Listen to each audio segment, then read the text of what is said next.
이제 필요적으로 소문으로 나눴거든요. 이 명제 요거 끝나면 절대 부등식밖에 남지 않아요. 문제 짤막하죠, 그렇죠? 근데 이 명제에서 제일 어려운 문제는 아마도 여기랑 그 뒤에 나오는 절대 부등식. 필요 조건, 충분 조건, 필요 충분 조건을 구분하는 문제가 분명히 등급을 가리는 문제 중에 하나가 나올 거야. 그래 이게 제일 어려워. 물론 쉬운 문제 나올 수 있죠. 그럼 딴 데서 어려운 문제를 내겠지. 절대 부등식 아니면 여러분 함수를 다 낼 것 같으니까 함수에서 내겠죠. 딴 거는 그럴 것 같아요.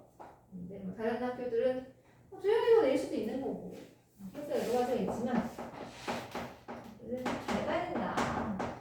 그 학교나 그렇지만. 자, 필요 조건과 충분 조건이 있고 사실은 이제 거기 없는데 하나 더 있죠. 필요 충분 조건이라는 게 있어요. 구분할 수 있어요. 구분하는 걸 문제에 냅니다. 자, 필요 조건과 충분 조건은 어떤 걸 필요 조건, 어떤 충분 조건이라고 얘기하냐면 P면 Q이다라는 명제가 있어요. 이 명제가 참이라고 전제가 되면 참이라고 전제가 되면 얘가 참이라고 하면 P의 진리집합과 Q의 진리집합의 포함 관계를 알 수가 있죠. 그죠? 만약에 얘가 참이 된다고 하면 P의 진리집합과 Q의 진리집합이 P가 작고 Q가 클 거야. 그죠? 맞아요? 이렇다면 얘를 명제를 참이라고 얘기할 수 있어. 그럼 이런 명제가 참이라고 했을 때 P는 Q이기 위한 충분 조건이라고 하고요. 충분 조건이라고 하고 Q는 P이기 위한 필요 조건이라고 해요. 필요 조건이라고 합니다. 이거는 뭐 정의예요.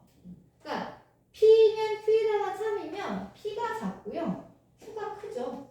그죠? 그러니까 주어를 잘 보시면 P는 Q가 되기 위해서 P만은 충분하다는 얘기예요. 충분 조건. 그리고 Q는 주어 P이기 위한 필요 조건이라고 얘기를 하는데 이게 처음에 저도 옛날에 저는 이제 독학이었잖아요. 예전에는 뭐 인터넷 강의 뭐 이런 것도 없었고 학원도 다 야자였기 때문에 거의 다닐 일 없었거든. 그래서 제가 아직도 기억이 나는데 저도 정석, 그지? 정석이라는 책 알아? 수학의 정석?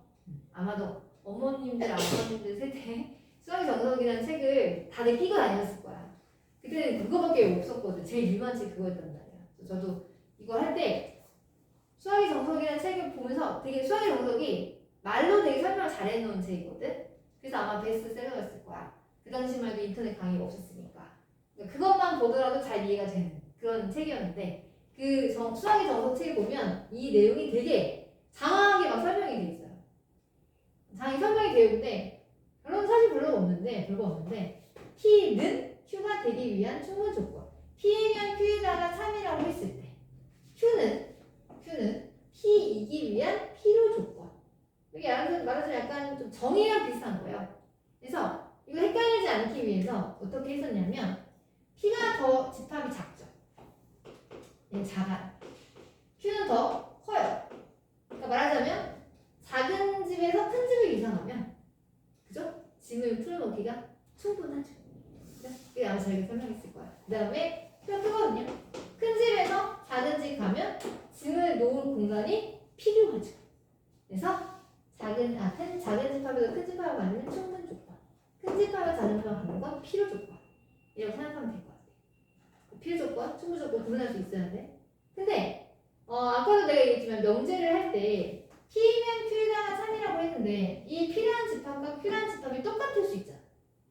만약에 둘이 똑같으면 P랑 Q가 똑같으면 P도 Q의 부분 집합이 될 거야.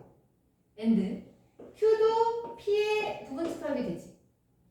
서로의 부분 집합이 되었을 때 P의 입장에서 보면 P는 Q가 되기 위한 이렇게 된다고 하면 P는 Q가 되기 위한 충분 조건이잖아요.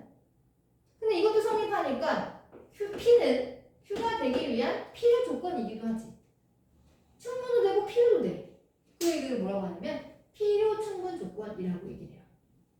그래서 조건이 크게 세 가지예요. 필요 조건과 충분 조건과 필요 충분 조건. 세 가지 중에 하나가 되는 건데 여러분이 이 세 가지 중에서 걔가 무슨 조건인지를 찾으셔야 돼요.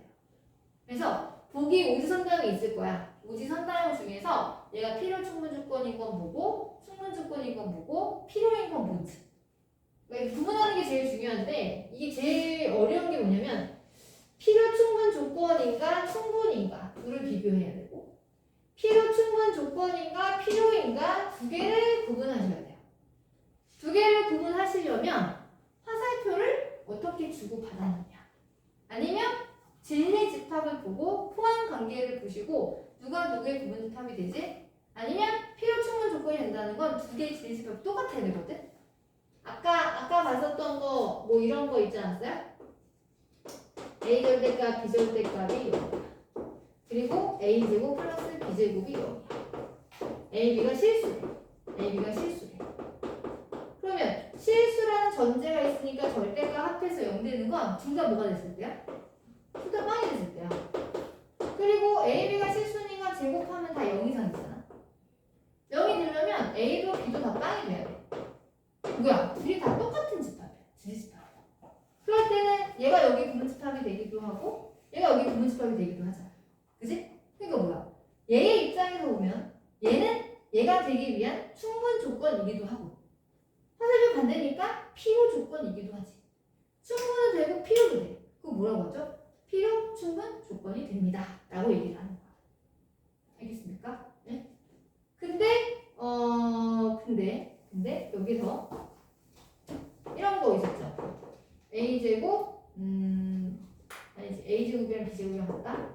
이거? 이런 경우 자 A가 실수래요. 그럼 이거를 얘의 해집합을 보면 A 플러스 B가 0이 되는 거잖아. A가 B이거나 또는 A가 마이너스 B인 거지. 그치? A, B가 0이면 이거 돼요. 그쵸? 근데 거꾸로는 돼야 안 돼요? 거꾸로는 안 돼요. 그죠? 왜냐면 둘이 같거나 부호 다르거나 한데 이렇다고 해서 항상 얘를 만족하는 건 아니거든. 뭐 예를 들어서 A가 1이고 B가 1이야. 얘는 허락을 하지만 얘는 성립을 하지만 얘는 성립을 해야 안 해요. 안 하죠. 그러니까 얘가 여기 포함이 되는 건 아니잖아. 그러면 얘는 얘가 되기 위한 무슨 조건이라고 해야 돼? 충분 조건만 가능한 거야. 왜? 화살표를 주기만 했으니까. 닫을 수는 없었잖아. 닫았다면 필요도 됐겠죠. 그죠? 맞아요? 주어가 얘가 충분이고 그럼 얘는 뭐라고 해야 돼? 화살표를 닫았으니까 얘는 필요 조건이에요 라고 얘기를 해야지. 그러니까 주어가 뭔지 잘 봐야 돼.